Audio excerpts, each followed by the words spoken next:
Et juste en intro, j'ai oublié Anonymous du coup. Mais vu que je parlais d'intention de la recherche, on a un catalogue de formation SEO en ligne du Snack Learning pardon, sur des sujets très spécifiques, des vidéos, une série de vidéos de moins de 2 heures. Si vous voulez aller plus loin sur ce côté intention de la recherche et SEO éditorial, on a une formation sur comment rédiger des contenus performants qui parlent de tout ça et qui viennent décortiquer tout ça. On vous mettra le lien dans le chat. Mais revenons à nos moutons.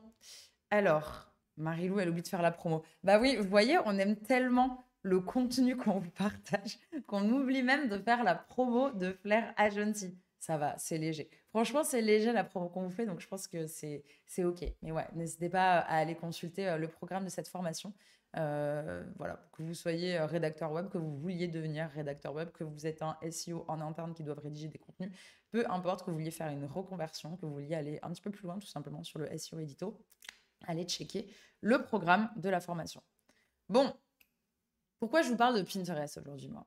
Bah, déjà, parce que, pour rappel, Pinterest SEO, c'est une expertise qu'on maîtrise depuis déjà pas mal de temps. On a d'ailleurs été les pionnières à s'intéresser au sujet des opportunités qui pouvaient exister sur la plateforme Pinterest en termes SEO, donc la mise en place de stratégies organiques, et on a accompagné, et on accompagne encore, les plus gros comptes, vraiment les comptes top France de Pinterest en organique, comme Decathlon, on a accompagné Kiabi, on accompagne But, on accompagne Cartier, voilà, vraiment tout un groupe aussi. Bon, j'ai pas vraiment le droit de parler, mais voilà, dans l'univers pareil du meuble. Donc, voilà, vraiment, on a accompagné de grosses marques, on a fait nos billes et on prend énormément la parole sur ce sujet, dernièrement au SEO Summit d'ailleurs.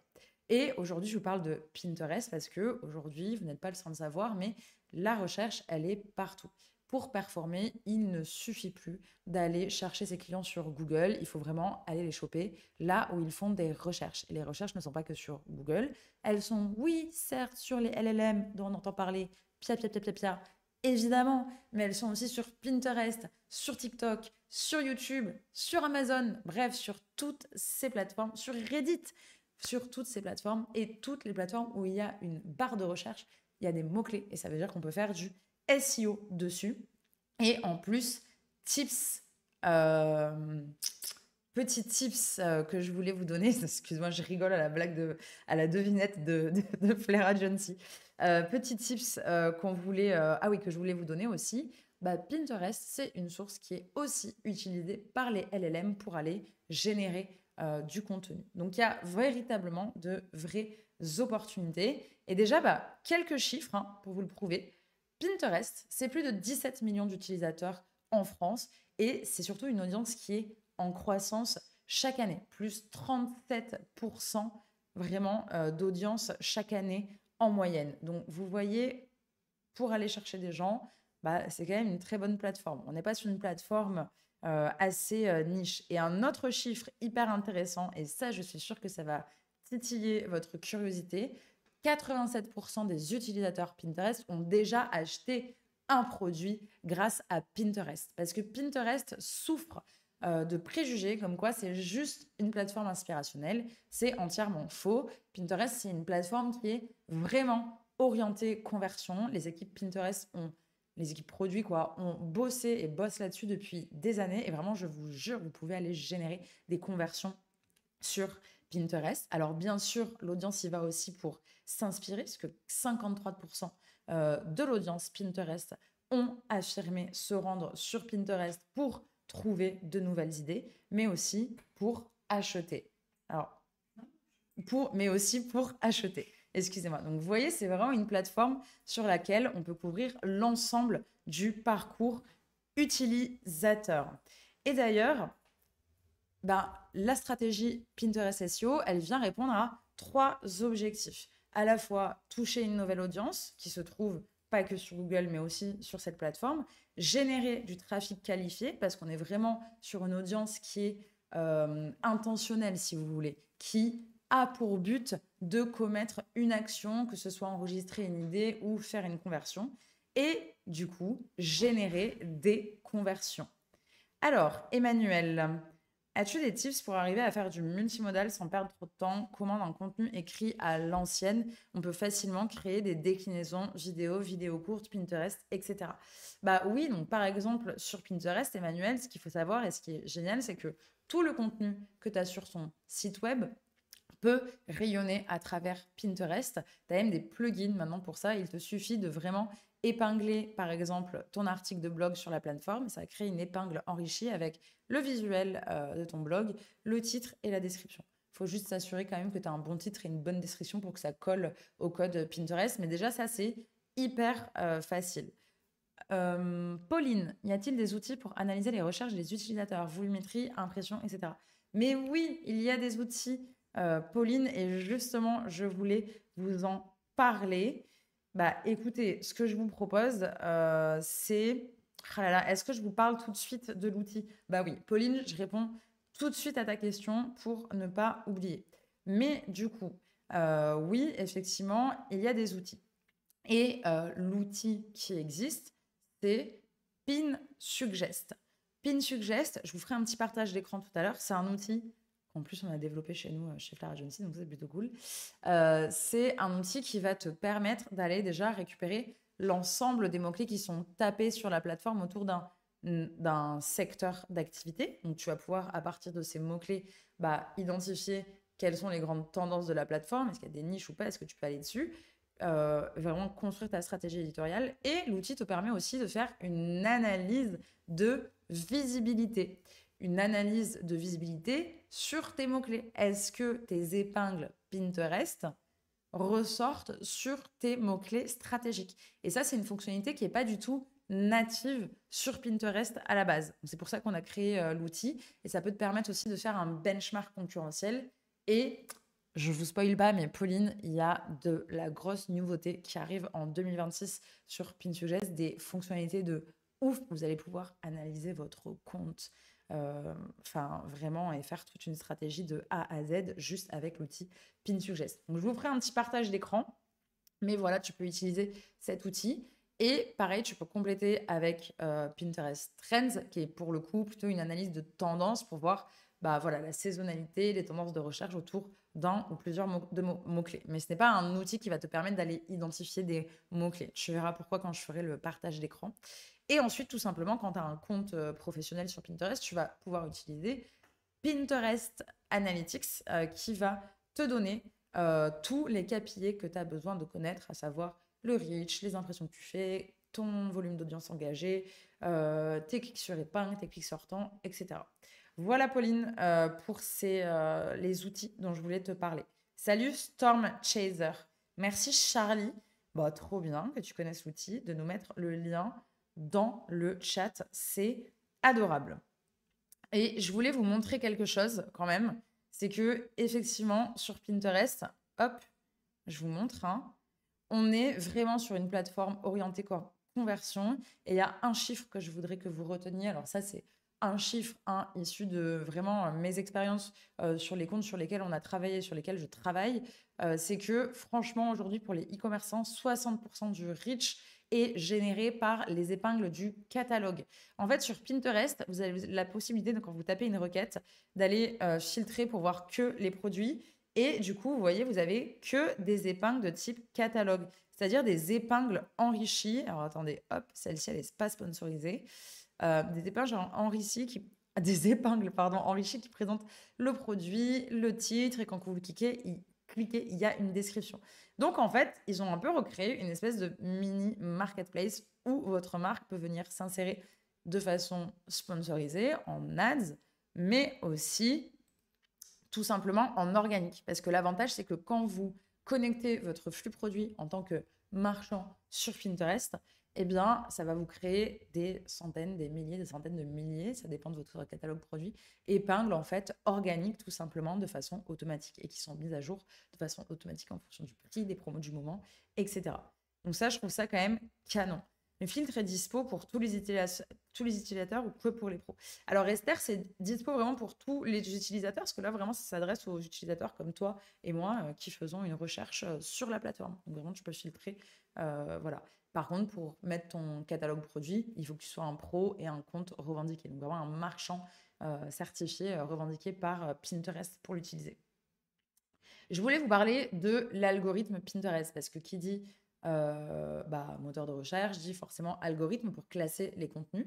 Ce qu'il faut retenir, c'est que Pinterest il va classer ses contenus par ordre de pertinence et non pas par date de publication, ce qui est un peu l'ancienne version des réseaux sociaux, par exemple, ce qui n'est plus du tout comme ça, mais en tout cas, avant, c'était le cas.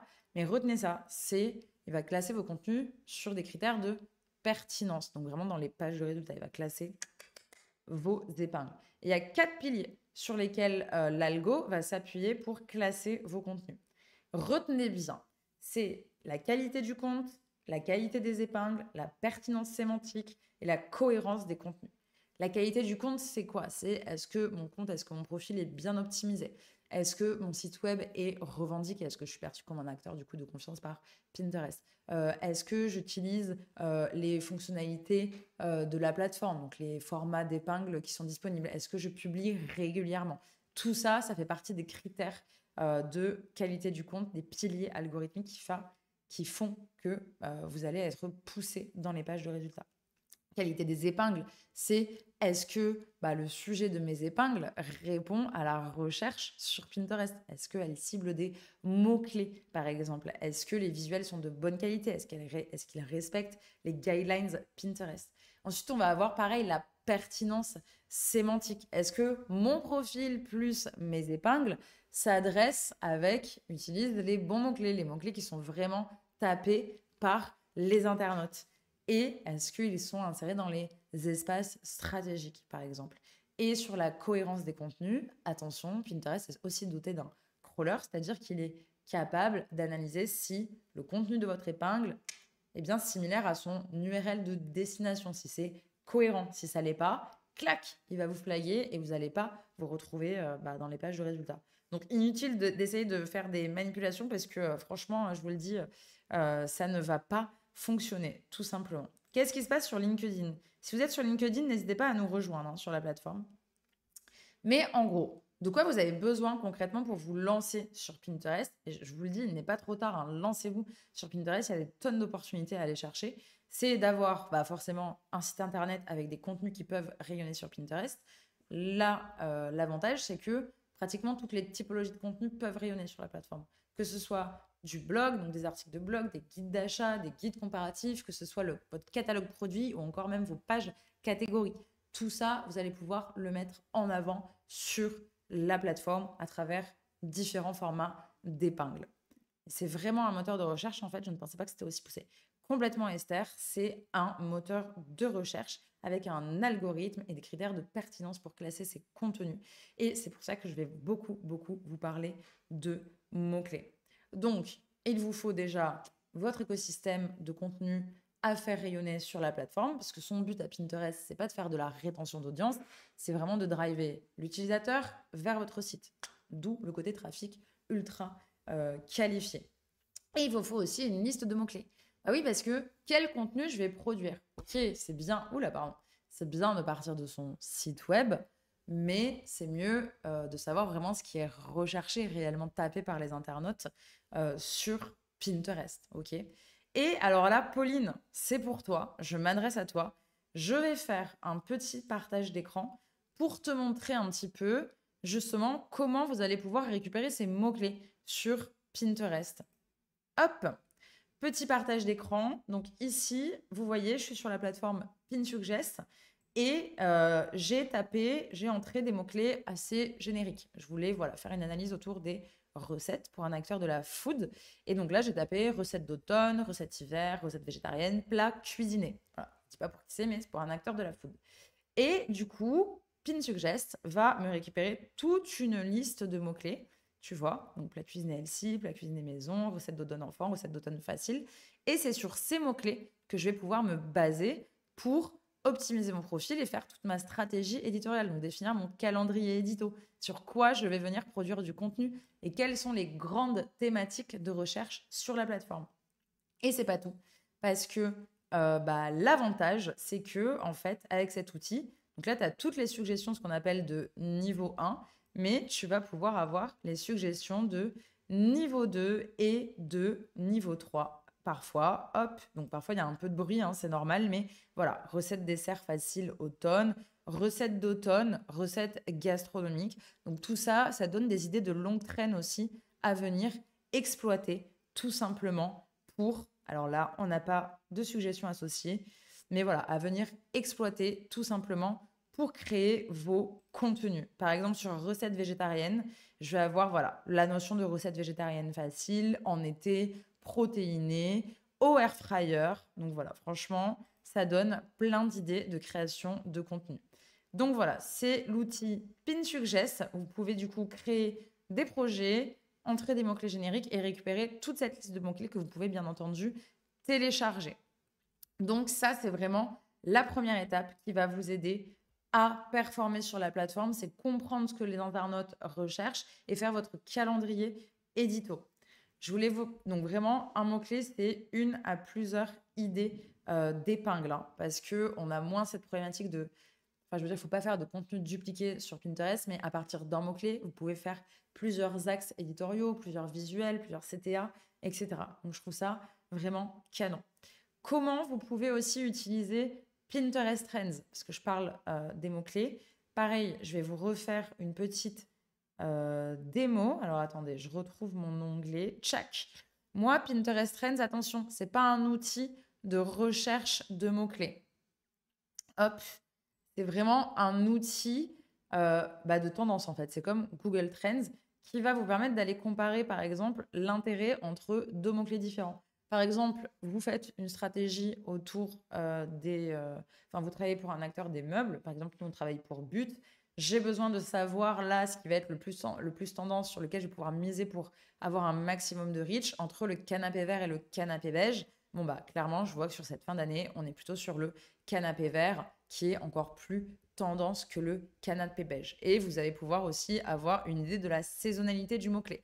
Est-ce qu'on est en progression? Est-ce qu'on est en régression? Voilà, donc c'est vraiment comme ça qu'il faut utiliser Pinterest Trends.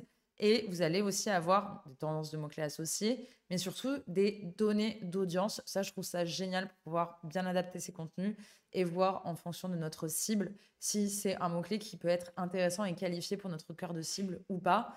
Et vous allez avoir aussi des idées de visuels d'épingles, vraiment les épingles, les visuels qu'on retrouve sur la plateforme. N'oubliez pas que c'est un moteur de recherche visuel, donc il faut une certaine qualité et c'est bien de coller un petit peu au style et aux tendances de la plateforme en termes de visuel. Merci Pauline, ravie que cette démo t'ait plu. Est-ce que tu penses que ça vaut le coup pour les produits de niche? Esther, complètement. Ça peut complètement valoir le coup. Pour le déterminer, je t'invite du coup à utiliser notre outil PinSuggest pour faire ta petite recherche de mots-clés, voir s'il y a des mots-clés qui sont tout simplement tapés autour de ton produit niche, de ton secteur d'activité, tout simplement.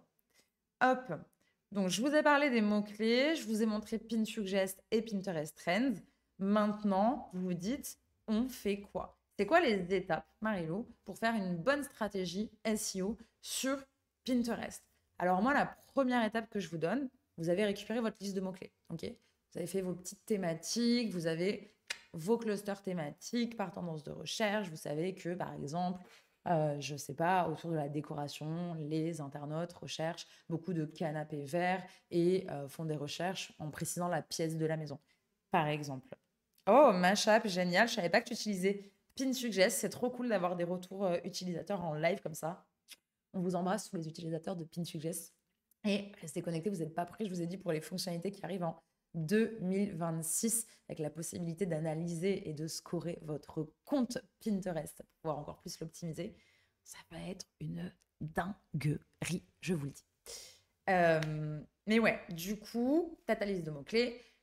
Maintenant, la première étape, moi, ce que je te dirais, c'est déjà commence par voir comment tu peux optimiser ton profil. Tout simplement, déjà, le nom de ton compte. Enfin, je vais te montrer un exemple. Attendez, je me remets sur mes petits onglets que j'ai préparés. Oh là là, je suis... Ah bah non, je ne l'ai pas préparé. Ah, c'est pas grave. C'est pas grave. Mais du coup, effectivement, c'est d'optimiser ton profil. Et en fait, il y a un hack que peu de gens connaissent et qui pourtant est utilisé par les plus gros comptes de la plateforme. Et là, je vais vous montrer. C'est d'optimiser le nom de votre compte, donc vraiment de votre profil Pinterest.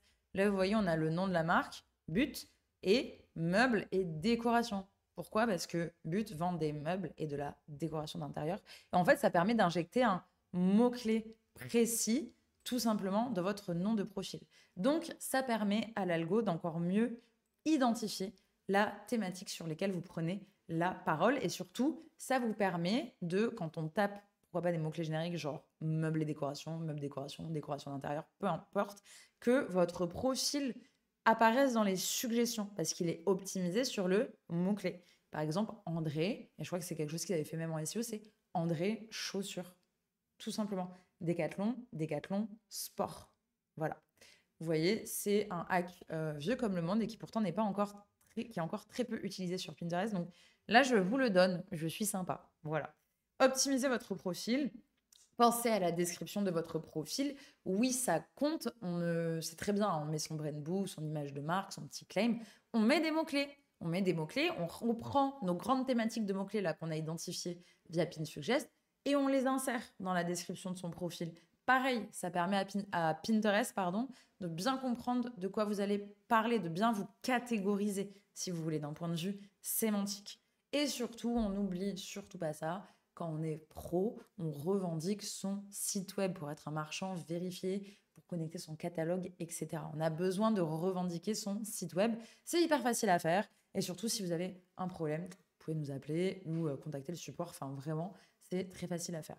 Donc vraiment, première étape, c'est ça. Construire la base de votre profil. Et là, vous allez me dire, mais Marilou, mon profil, il est tout nu. Là, j'ai juste un nom, une description et mon site web est revendiqué. Bah, je vais te dire, c'est déjà une belle première étape, ma cocotte. Je suis dans une pièce de théâtre. C'est insupportable. Mais du coup, la deuxième étape pour toi, c'est de construire une arborescence cohérente. Oui, sur Pinterest, tu peux organiser ton profil avec des tableaux et des sous-tableaux. Et d'ailleurs, je te le conseille fortement de faire ça. C'est ce qui va ajouter de la pertinence sémantique, de la force sémantique à ton profil et qui va te permettre de bien thématiser ton contenu, comme tu l'as fait avec ta liste de mots-clés, tu te souviens? Donc, vraiment, structure en tableau, sous-tableau. Et attention, tes tableaux et tes sous-tableaux doivent contenir des mots-clés. On ne fait pas des tableaux qui s'appellent collection été. Non, c'est pas un mot-clé. Et ça, je le vois tout le temps dans la mode, dans la déco. Non, même vos noms de collection marques, elles sont très jolies, mais ce ne sont pas des mots-clés pour Pinterest, pas Pinterest, ça ne veut rien dire. Et souvenez-vous, ça, c'est une stat qui est trop cool. 97% des recherches qui sont effectuées sur la plateforme ne contiennent pas de nom de marque, ne contiennent pas de marque. Donc, comme quoi, le côté un peu marque, branding et tout, en tout cas dans la sémantique sur Pinterest, j'arrive pas de vouloir dire Pinterest, on s'en fiche. On s'en fiche, clairement. Non. Donc, faites-moi des tableaux et des sous-tableaux qui répondent à des mots-clés que vous avez identifiés via Pinsuggest. Prenez les mots-clés de niveau 1. Vous voyez, on a vu tout à l'heure les niveaux, les gros mots-clés là, un petit peu, justement, un petit peu plus génériques, entre guillemets. Ça peut vous faire des beaux tableaux. Pensez à faire une description de votre tableau, bien entendu, optimisé. Et un tableau performant, c'est un tableau qui a minimum 25 épingles. Donc, on ne crée pas un tableau si on sait qu'on va avoir 4 pauvres épingles à l'intérieur. Non, ça, c'est pas bien. Et essayez de, dès le début de la création, à minima, allez, je suis sympa, à minima, injecter 15 épingles, quoi, pour qu'il y ait un petit peu de contenance. Et je vous l'ai dit déjà, pour les e-commerçants, n'oubliez pas de connecter du coup votre flux produit qui vous permet de générer des tonnes d'épingles organiques. Troisième étape. Maintenant, vous avez un profil optimisé, vous avez une belle arborescence. Il faut préparer votre calendrier éditorial. Pourquoi? Parce que sur Pinterest, la régularité paie. Souvenez-vous, je vous en ai parlé quand on parlait des 4 piliers algorithmiques sur la plateforme, et notamment sur la pertinence du profil, etc., qualité des épingles. Il faut que vous publiez régulièrement. C'est-à-dire que si vous publiez une fois à Noël, une fois à la Saint-Valentin, une fois à Pâques, ça ne va pas marcher, vous ne serez pas visible. Le minimum, c'est 30 épingles par mois que vous pouvez programmer. Et le mieux pour ça, c'est de vous construire, en tout cas, c'est la méthode qu'on utilise chez nous, chez Flair Agency, un calendrier éditorial. Vos mots-clés que vous avez identifiés à Pinsuggest, vos mots-clés ciblés, votre titre, votre description d'épingle, votre visuel, le format. Est-ce que c'est un statique? Est-ce que c'est un carrousel image? Est-ce que c'est une épingle enrichie recette? Parce que oui, je vous en ai pas parlé, mais il y a ça aussi. Et l'URL de destination. Et ensuite, vous planifiez. Et pourquoi c'est important de se faire un calendrier édito avec des mots-clés ciblés? Parce que je vous l'ai dit, pardon, pour être visible, le but, c'est de cibler des mots-clés, de répondre à ce que l'utilisateur recherche. Donc, juste si on publie dans le vent comme ça parce qu'on a un bel article de blog qu'on veut faire rayonner, oui, c'est cool, mais c'est pas ça qui va te faire dépasser les 10 millions d'impressions mensuelles, tu vois. Et les top comptes, c'est plus de 10 millions d'impressions mensuelles. Et je peux vous dire que le CA y suit largement. Je vous partagerai un use case bientôt d'ailleurs sur LinkedIn des performances qu'on peut avoir sur les clients qu'on accompagne, notamment sur but. Voilà. Hop, sur but. Hein. J'ai pas dit un autre mot. J'ai bien dit but. je me ferai toute seule. Le calendrier édito. Et vous pouvez publier, planifier jusqu'à 100 épingles ou 150, je crois, depuis la plateforme Pinterest. Et sinon, vous pouvez utiliser des outils comme Hootsuite, Buffer, etc. pour faire de la planification. Mais moi, je trouve qu'avec la plateforme, ça fonctionne très bien. Quatrième étape, vous vous assurez que vos visuels soient bien optimisés. On est sur un moteur de recherche visuel. On veut respecter les guidelines Pinterest. On est sur un format vertical avec un ratio 2/3, avec des visuels de qualité HD et un logo, un texte, un overlay, un CTA. Je vous montre un exemple d'épingle que je trouve hyper bien. Donc vraiment une épingle nickel d'un point de vue SEO. Un visuel qui respecte les guidelines. Le logo de la marque, hyper important. On veut toucher une nouvelle audience et les gens ne tapent pas de marque, ils sont là pour vous connaître, donc c'est cool. Un texte overlay, un petit CTA bien senti. Et du coup, une épingle bien optimisée, aménager son salon avec un canapé modulable design. Là, il y a même 2 mots-clés dans cette épingle, canapé modulable design et aménager salon. Et du coup, avec pareil, une petite description qui reprend notre mot-clé cible, par exemple, canapé modulable et des synonymes chauffeuse et avec tout un champ sémantique associé, le velours, le cuir, donc des caractéristiques qui sont recherchées autour des canapés. Donc voilà de quoi je voulais vous parler. Et évidemment, en 5e étape, on explore tous les formats possibles. Je vous l'ai introduit tout à l'heure, mais du coup, vous pouvez faire des visuels images statiques, ce qu'on vient de voir, des visuels images carrousel, qui vont plutôt raconter une histoire, faire une présentation de collection, un focus sur plusieurs produits, si vous faites des images inspirationnelles sur une pièce, par exemple. De la vidéo qui prend de plus en plus de place, qui marche de mieux en mieux, une vidéo courte, et des épingles enrichies. Donc, via le catalogue, vous avez toute la partie épingles produits avec la disponibilité, le prix, et vous avez aussi des épingles enrichies de type article ou recette. Article, c'est quand vous pinez directement un article de blog, un article de média avec le titre, l'auteur, etc. Et recette, c'est canon en vrai parce que du coup, vous avez des petites données enrichies comme les ingrédients, les étapes de préparation, etc. J'ai une petite question. Vous me dites si je parle trop vite, hein, parce que là, je vois qu'il est 12h33 et du coup, je me presse un peu, mais j'ai encore des choses à vous dire. On peut trouver... Où peut-on trouver les guidelines visuelles de Pinterest? Ah là là, ah ouais. Alors, sur les guidelines visuelles Pinterest, Pauline, peut-être écris-moi un MP, va sur notre site, on a un guide Pinterest SEO, tu peux le télécharger. Je pense qu'on a mis les guidelines visuelles dedans. Exactement sur ressources, merci Flair Agency, trop forte. Et sinon, tu as un sous-domaine Pinterest Help, Pinterest Business, un truc comme ça. Un peu d'Arcos, hein, pas très bien agencé le sous-domaine. Désolé Pinterest, je vous aime, mais Help, où tu peux trouver les guidelines précises visuelles. Voilà. Sinon, tu peux aussi contacter Flair Agency. Tu peux prendre si tu as besoin d'aide sur Pinterest pour ta stratégie SEO, tu prends un rendez-vous avec nous de 15 minutes dans notre calendrier et tu peux. Mais voilà, on va voir si c'est dans notre guide. Je sais plus. Il y a pas mal de choses dans notre guide. Je sais pas s'il y a exactement les ratios.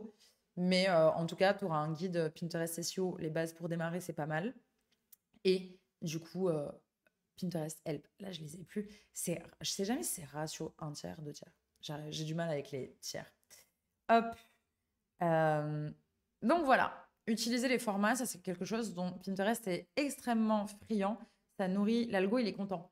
Si vous utilisez que des images statiques, il va pas trop vous pousser, il va pas trop vous aimer. Enfin, il fait un peu plus la tête, le boudin. Voilà. Donc vraiment, utiliser cette variété de formats et ça vous permet aussi de travailler plusieurs typologies d'objectifs et de répondre à plusieurs étapes du parcours utilisateur avec ces formats. C'est canon. Typiquement, la vidéo, c'est vachement pour le branding et la notoriété. Le carrousel, on est déjà quand même dans une intention de guide d'achat. Donc, je trouve ça pas mal. Euh, ah ouais, voici ce dont je voulais vous parler aussi. Je vais vous refaire une petite démo. Comment on analyse les perfs? Est-ce que c'est Pauline qui m'a posé la question? Oui, tu m'as parlé d'outils tout à l'heure. Tu me demandais. Je t'ai parlé du coup de PinSuggest et de Pinterest Analytics. Effectivement, c'est hyper important d'analyser ses perfs pour voir ce qui fonctionne et qu'est-ce qu'on peut mettre en place pour que ça marche un peu mieux. Via Pinterest Analytics, ce que vous avez quand vous avez un compte pro avec un site web revendiqué, vous avez accès à des données d'audience engagée, d'impression, de clics d'épingle, de clics sortants, de CTR, de taux d'engagement, de taux de clics sortants, etc. Vraiment toutes ces données-là, tous ces KPI-là. Checkez bien les KPI vraiment qui sont précieux, c'est les impressions, les clics d'épingle, les clics sortants. Et vraiment l'engagement qui concentre les KPI d'enregistrement, de clics sortants et de clics d'épingle. Ça, c'est une métrique qui est assez importante sur Pinterest parce qu'un enregistrement d'épingle, ça compte un peu pour double dans les points de l'algo, si vous voulez ce que je veux dire. Et vous allez pouvoir retrouver les données de quels sont vos top tableaux par impression, par exemple, ou par engagement, et quels sont vos top épingles par impression, par engagement, par clic, etc. Donc ça, c'est génial. Pour ça, Pinterest Analytics, on va pas se mytho. Pinterest Analytics, c'est un peu chiant à utiliser. C'est-à-dire que vous ne pouvez pas combiner tous les filtres. Il faut faire plein d'exports. Il n'y a pas de connecteur Google Data Studio, c'est l'ancien nom, Looker Studio. Voilà, nous, on crée des Looker Studio personnalisés chez Fair Agency pour nos clients pour qu'ils aient accès à un dashboard vraiment avec toutes les performances centralisées et qu'ils n'aient pas besoin de croiser les données pendant 4 heures sur Pinterest Analytics. Et attention à bien utiliser les filtres dans Pinterest Analytics, source vos épingles et cliquez sur votre site web, revendiquez vraiment votre domaine, les épingles qui pointent vers votre domaine. Sinon, la data sera biaisée. Et moi, je voulais vous parler aussi, Pauline, je vais te montrer, et je pense que ça va te plaire, de du coup l'analyse de performance via PinSuggest, sachant qu'il y a plein d'autres fonctionnalités qui arrivent, mais vraiment la partie analyse de visibilité. Du coup, quand tu as ta liste de mots-clés, et ben du coup, avec PinSuggest, tu peux aller follow, enfin, pas aller follow, tu peux suivre ta visibilité sur les mots-clés. Donc, tu vas avoir un dashboard chaque mois qui va te dire, hop, donc là, c'était pour un compte voilà, de voyage en Afrique, des safaris, etc. Donc, voilà, c'est un exemple. Visibilité du compte, du profil Pinterest sur les mots-clés. Pas très fort ce compte-là. Vous allez avoir le type des résultats présents dans les pages de résultats. Là, majoritairement des épingles de type article, parce qu'on n'est pas sur un e-commerçant, il n'y a pas de produit. Donc ça, c'est canon. L'engagement par mots-clés. Donc, qu'est-ce qui va vous rapporter en termes de priorité, par exemple, le plus de reach, hop, avec une vue graphique. Et aussi, voilà, vos pins qui sont bien positionnés. Hop, avec le mot-clé positionné, le titre de l'épingle, l'URL de l'épingle, la position dans les pages de résultats et la photo associée, le visuel de l'épingle.